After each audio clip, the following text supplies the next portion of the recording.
Hello everyone, this is Vernon, your mature Patriot, and this is a Two Busted Thumbs production. Coming to you today with a mail call and tooling purchase video. I want to apologize, it's been a while since I put out a video, but I've been dealing with some issues and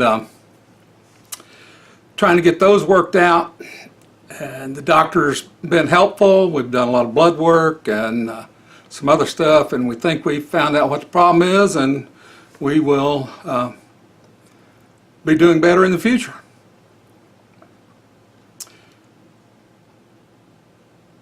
Mail call.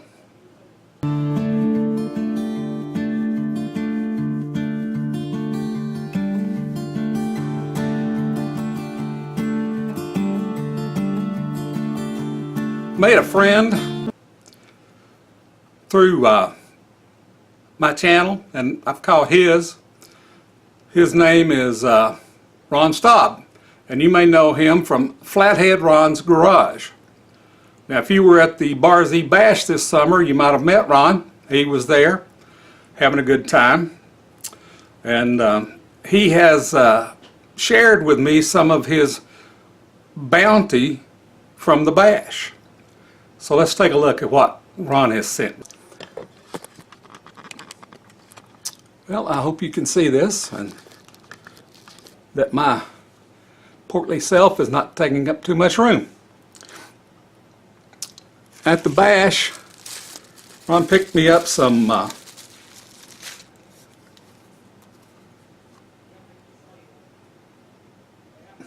labels. Here's Steve Lang's Shark River machine.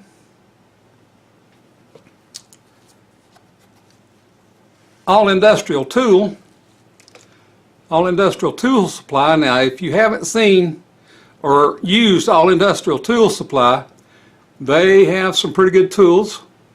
That's where I purchased my new tool post and tool holders. So check them out if you need anything. Here's Flathead Ron's sticker. I'm going to have to start me a wall now.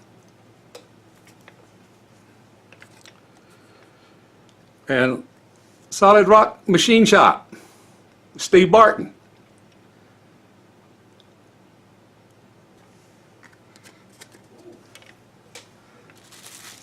Let's see what else we got here.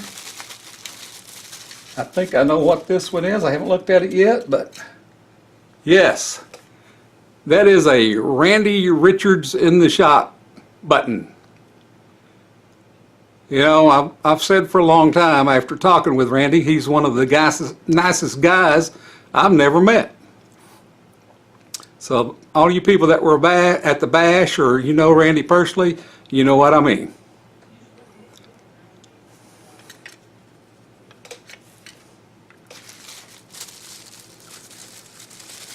And here's a couple more Flathead Ron's Garage stickers. I really appreciate him getting that for me because I haven't been able to get to the bash. So maybe next year after next, don't know. I've promised my wife a New England cruise before I do anything else for myself, so it might be a couple of years before I can get to a bash. Let's see what else Ron sent me.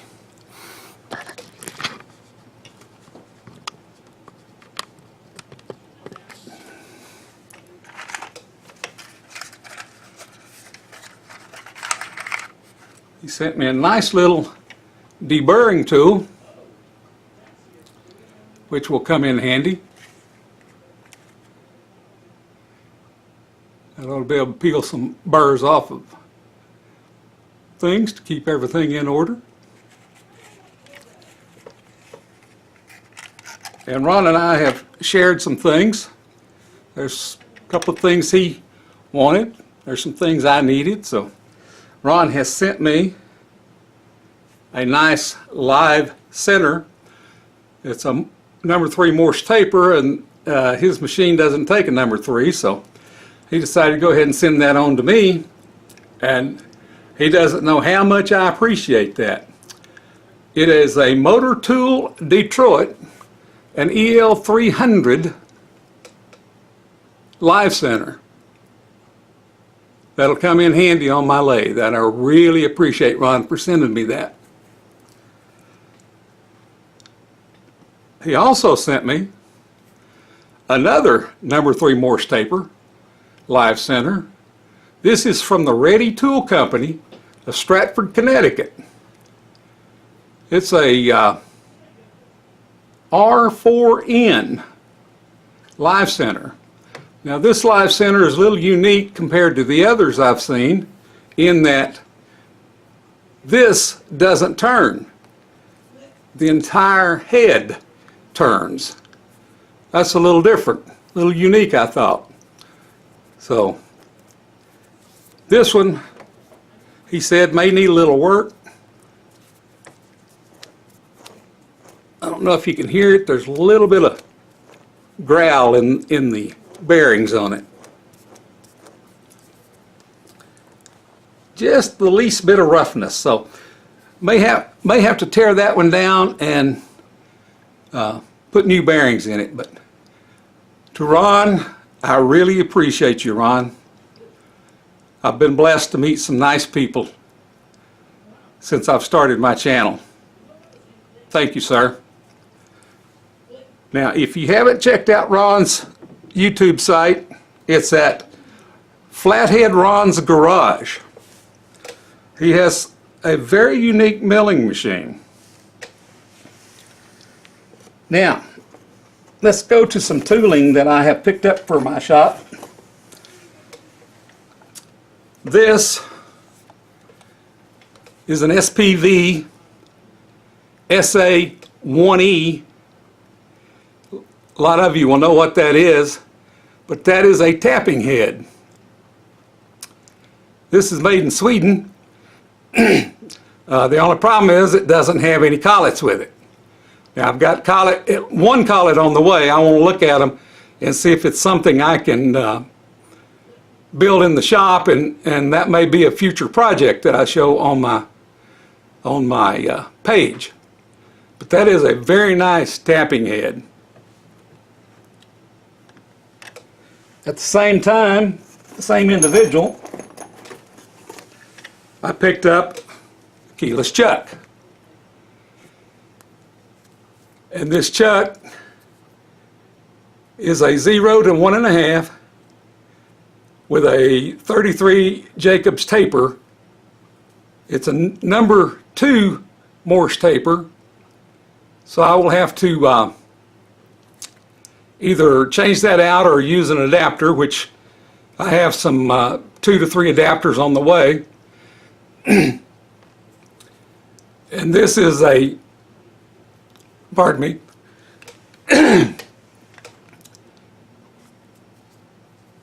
Chuck Arbor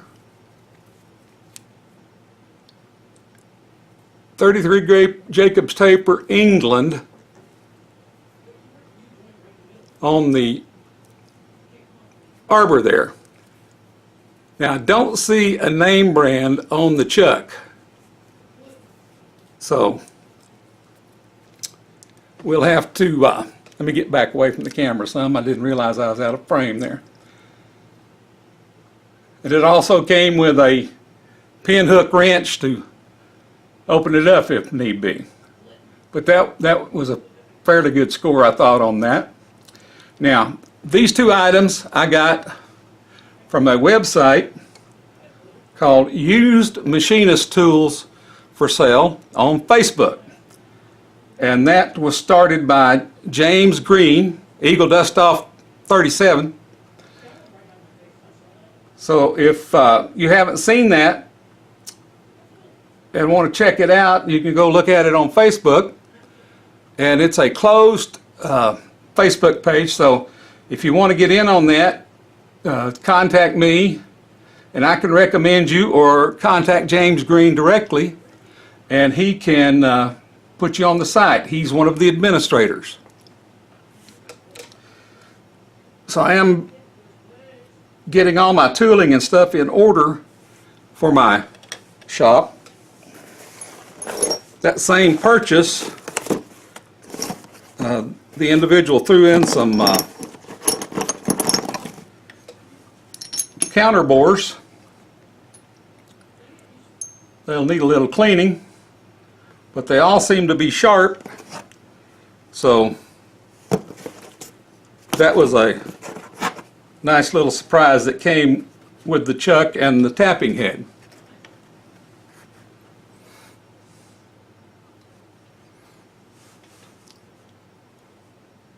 So those will come in handy.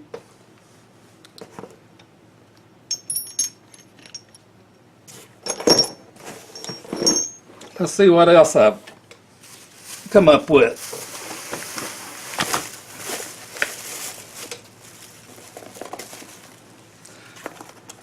When I bought my lathe, it only came with one boring bar, and I expect to be doing a lot of small machining. So I picked up a set of 3/8 boring bars. There's a total of 9 of them in there for some really small boring. These are all brazed carbide.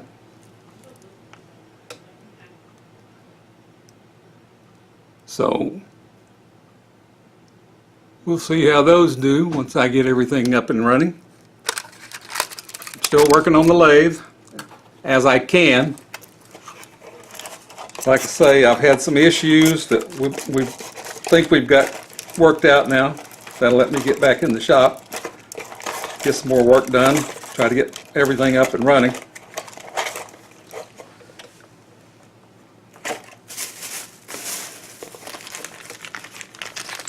Picked up a set of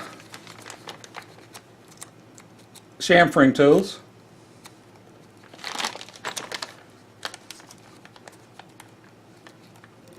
I've got the screen backwards on the camera so I can see what's going on, and I keep going right when I need to go left.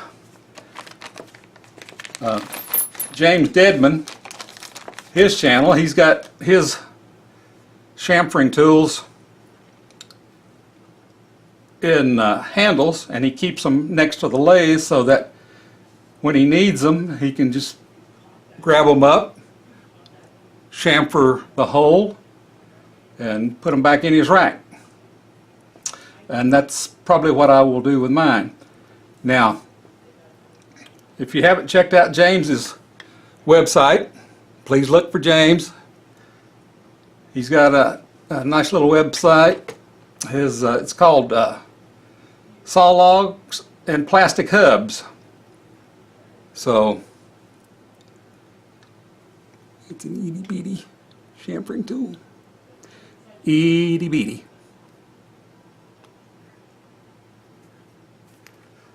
So if you would, check out James.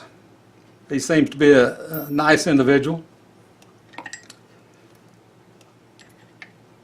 James is over in North Carolina near Hilltop Machining.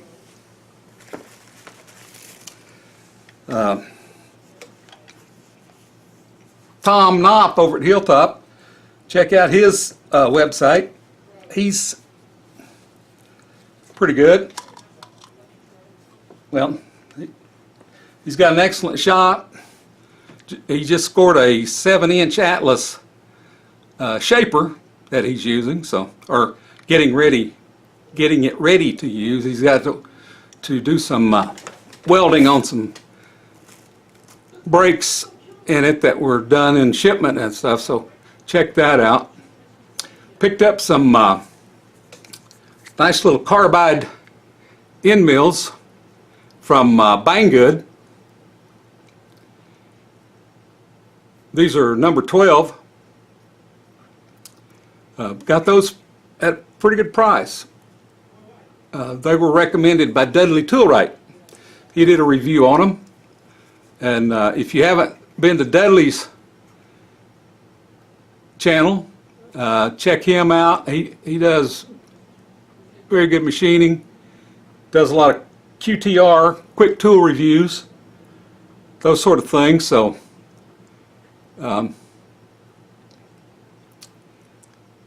Dudley's got a good channel there to check out. I enjoy watching his machining.